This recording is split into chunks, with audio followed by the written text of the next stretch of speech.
कक्षा 6 का प्रथम पाठ वयम वर्णमाला में पढ़ेंगे। वर्ण द्विविधा भवन्ति। वर्ण कितने प्रकार के होते हैं? 2 प्रकार के, स्वरा और व्यंजना। स्वर और व्यंजन। स्वर कौन कौन से होते हैं? स्वराणाम उच्चारणम स्वतंत्र रूपेण भवति।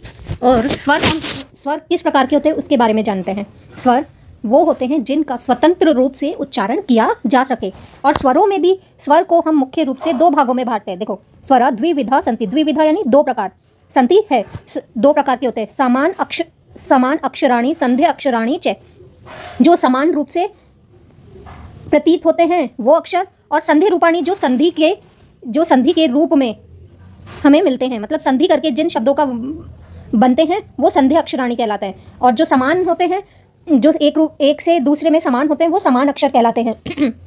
और समान अक्षरों में भी हम उसे हरस और दीर्घ 2 भागों में विभाजित करते हैं। समान अक्षर कौन कौन से हैं?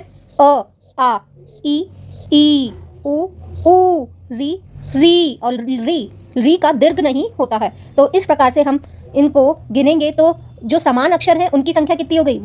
1 2 3 4 5 6 7 8 9। जो समान स्वर अक्षर हैं उनकी संख्या कितनी हो गई? 9। यदि हम सीबीएसई के स्टूडेंट्स तो हम उनको इंग्लिश में भी प्रयोग कर सकते हैं। प्रयोग करेंगे तो 9 को 9, ठीक है, 9। और संधि अक्षर वो होते हैं जो 2 स्वरों से मिलकर बने हैं। संधि करके जो 2 स्वरों से मिलकर बने होते हैं वो संधि अक्षर होते हैं। ए में देखिए उच्चारण किन किन का सुनाई देता है? अ और ई मिलकर क्या बनते हैं? ए। और आई किससे बनता है? अ प्लस ए मिलकर क्या बनता है? आई। यहाँ दीर्घ संधि होती है, वृद्धि संधि, ठीक है, वृद्धि संधि होती है यहाँ पर।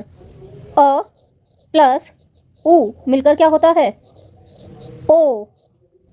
अ प्लस ओ मिलकर औ होता है, ठीक है। द्वयो निश्चित स्वरों संधि द्वारा ये नवीना स्वर वर्णा जायन्ते ते संध्य अक्षर वर्णा भवन्ति। ये देखिए यहाँ लिख दिया गया है, ए और ई मिलकर ए, और ए अ और ए मिलकर आई, ए और उ मिलकर ओ, और ए और ओ मिलकर औ बनते। उसके बाद अनुनासिक स्वरा सुखेन सह नासिकाया अपि उच्चारिता स्वरा अनुनासिक स्वरा भवन्ति। जो मुख के साथ नासिका से उच्चारित किए जाते हैं। मुखेन सह नासिकाया अपि उच्चारिता स्वरा अनुनासिक स्वरा भवन्ति। जो मुख के साथ नाक से भी उच्चारित किए जाते हैं वो स्वर अनुनासिक स्वर कहलाते हैं। जैसे, और ये अनुस्वार का चिन्ह है, ये अनुस्वार का चिन्ह है। इसका मतलब इसका उच्चारण हम किससे करेंगे? नासिका से। ए, ओ, ए, रे, ए व्यंजनानि। अब हम व्यंजन के बारे में पढ़ेंगे। व्यंजनानाम उच्चारणे कश्चित् स्वरस्य सहायता अवश्यम भवति। स्वरस्य सहायता अवश्यम भवति यानी जिन शब्दों का जरूरी होता है तभी वर्णों का उच्चारण किया जा सकता है। अतः वर्णमालायां व्यंजनानां उच्चारणार्थम सर्वत्र स्वरस्य योजनम भवति। इसका अर्थ है कि वर्णमाला में जो व्यंजन हैं उनका उच्चारण करने के लिए सभी जगह ए स्वर का प्रयोग किया ही जाता है। निश्चित रूप से ए स्वर का। ये जो व्यंजन होते हैं वो क्या होते हैं? हल होते हैं, मतलब हलंत वर्ण होते हैं। उनके नीचे ये हमेशा इस प्रकार की लाइन रहती है। इसे हम क्या बोलते हैं? घ। अत्र व्यंजन केवलम। व्यंजन केवल क्या होते हैं? ये हलंत वाले। इनको आप बोल के देखिए, क आ रही है ना, इसका आप इसको बिना स्वर की सहायता से बोल ही नहीं सकते। बोल के देखिए, यदि बोल सकते हैं तो बोल पाएंगे? क बोलना है तो अ की ध्वनि आएगी। पर केवलम उच्चारणार्थम प्रयोग किया जाता है। स्वरों में जो ए स्वर का प्रयोग किया जाता है वर्णों के साथ, उनका केवल जो जुड़ाव होता है वो किस कारण होता है? कि उनका उच्चारण भेदा संति व्यवहार के होते हैं। 4 प्रकार में कौन कौन से वर्ण होते हैं? स्पर्श वर्ण होते हैं 25। फिर अंतस्थ वर्ण, यरलव, ये ऊष्म वर्ण, और चौथे अयोगवाह वर्ण होते हैं। ठीक है, अब इनको हम विस्तार पूर्वक पढ़ेंगे।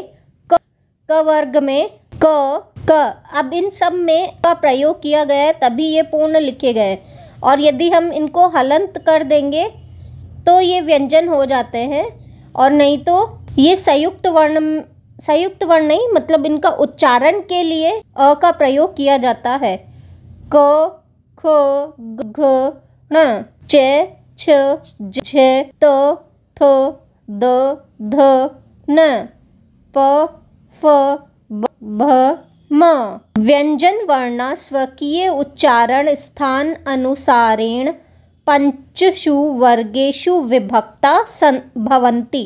जो स्पर्श वर्ण है व्यंजन, उनको 5 वर्गों में बांटा गया। उच्चारण स्थान जो होते हैं ना, अकु विसर्जनीयम कंठ इचु यशानाम तालु, ये आपके आगे आए। उसके बाद अंतस्थ वर्ण कौन? अंतस्थ वर्ण स्वरों की स्वराणाम स्थाने, स्वर के स्थान पर काम में आते हैं।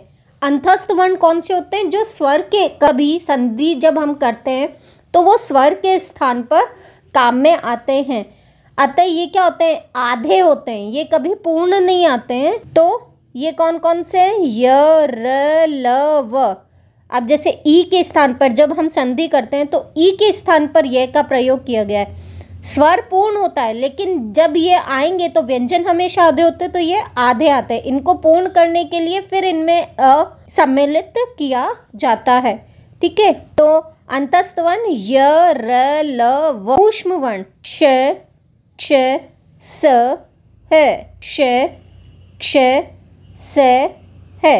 ऊष्म व्यंजन वर्णानाम उच्चारण समय मुखात उष्ण वायु निसरति। ऊष्म व्यंजन जो होते हैं उनका प्रयोग जब हम बोलते हैं तो मुख से जो ऊर्जा निकलती है उसके रूप में होता है। अयोगवाह वर्णा, अयोगवाह विशिष्ट व्यंजन वर्ण अस्ति। जो अयोगवाह वर्ण होते हैं वो विशेष प्रकार के व्यंजन होते हैं। अतः उच्चारणार्थम स्वरस्य संयोजनम पूर्वम भवति न तु पश्चात है। इसलिए उनका उच्चारण, जो अयोगवाह है उनका उच्चारण अनुस्वार या विसर्ग का प्रयोग किया गया है। कोई भी शब्द, जैसे ये शब्द लिखा हुआ है वायु, विसर्ग का ह के रूप में उच्चारण होता है, तो वायु, तो हम इसको क्या पहले ही प्रयोग कर सकते हैं? ह यू ऐसे नहीं बोलते ना। कैसे बोलते हैं कि जो अंतिम व्यंजन है उसमें स्वर मिला हुआ है तो उस स्वर का उच्चारण हो जाए, उसी के बाद बोलते हैं। ऐसे नहीं बोल सकते हम वा यह, ऐसे नहीं बोल सकते। क्या बोलेंगे? वायु, मतलब स्वर आ जाएगा, जो शब्द बना है उसमें जो अंतिम स्वर है उसके बाद उसका व्यंजने सह सर्वेषाम अपि स्वराणाम संयोजनम भवति। व्यंजनों के साथ सभी जगह स्वरों का प्रयोग किया ही जाता है। व्यंजने से स्वराणाम संयोजने गुणिताक्षराणि भवन्ति। व्यंजनों के साथ स्वरों के संयोजन से ही जो शब्द हैं मात्रा के रूप में लिख सकते हैं, ऐसे भी लिख सकते हैं, लेकिन ये आ की मात्रा का है। और यदि आ है तो आप ये मान लीजिए कि ये 2 होती है समझाने के लिए। बाकी ए की कोई स्पेशल मात्रा नहीं होती, उसे सिर्फ हम के कि ये जैसे ये है, इसकी कोई मात्रा दिख रही है आपको? नहीं, लेकिन इसमें ए विद्यमान है। ये आपको समझाने की दृष्टि से लिखा है, बाकी इसमें कोई मात्रा नहीं होती है। आ की सिंगल मात्रा, ई की ये इस प्रकार की मात्रा होती है, बड़ी की ये वाली, की ये वाली होती है। कू उसी प्रकार ख के बनेंगे, ग के बनेंगे, घ के बनेंगे। इसी प्रकार जो 5 स्पर्श व्यंजनों के वर्ण हैं उनके सबके इसी प्रकार से बनेंगे। और वदा, री और री, ए, आई, ओ, इनकी कैसी मात्रा होती है? सिंगल री। दीर्घ री की ये इस प्रकार की, ए की सिंगल मात्रा, आई, ओ की ऐसे, और की क्री, के, कई, को, कौ। जो अंतस्थ वर्ण है और ऊष्म वर्ण है उनमें भी इसी प्रकार से स्वर स्वर लगती है और अक्षर बनते हैं। अयोगवाह से भी इसी प्रकार से, जैसे अयोगवाह अनुस्वार है, क के साथ अनुस्वार लगा और उसमें से स्वर ए मिक्स होगा, अनुस्वार के साथ साथ ए भी मिक्स होगा तो काम। इसी प्रकार ये के साथ इसी प्रकार। अब संयुक्त व्यंजन, हम आपको 3-4 संयुक्त व्यंजनों के बारे में बताते हैं। संयुक्त व्यंजन कौन से? ये क्षय है। क्षय में क्या होता है? क और श मिलकर और ए मिलकर क्या बन? क्षय। तो हम कक्षा बोलते हैं ना, कक्षा। ए में आ भी में इसके बाद आ लग जाएगा तो आ बन। त्रय शब्द तय और रे, त्रय, देखिए तय और रे की आवाज आती है। पत्रम, इसका शब्द है पत्रम। ज्ञ कैसे बनता है? ज्ञ कैसे बनता है? जय और ये मिलके तो, और आ मिलके ज्ञा, ज्ञानम। तो ज्ञान, ज्ञान हम बोल देते लेकिन सही उच्चारण इसका क्या होता है? ज्ञानम, क्योंकि जय मिला हुआ है। जैसे त्रय बोलते तय और रे क्या उच्चारण आता है, वैसे प्रकार इसमें भी जे और ये का उच्चारण आना चाहिए, तो क्या हो जाएगा? ज्ञानम। विद्यालय में ध्य होता है तो द और प्लस ये मिलकर बनता है ध्य, और आ दीर्घ करने पर विद्या। इसी प्रकार से और संयुक्त व्यंजन दिए गए हैं, जैसे ये आधा क और ये लिखते हैं न, आधा त्र पूरा। इंद्रिय में द्र, इंद्र, नंद्र, श्रेष्ठ, द्म, द और मैं मिलकर श्रेष्ठ, श्रेष्ठ, नंद्य। ये सब क्या है? संयुक्त व्यंजन हैं। आज के लिए इतना ही। अब इसके अभ्यास हम कल करेंगे। आज हमने पाठ पढ़ा है, इसका अभ्यास हम कल करेंगे। नमो नमः।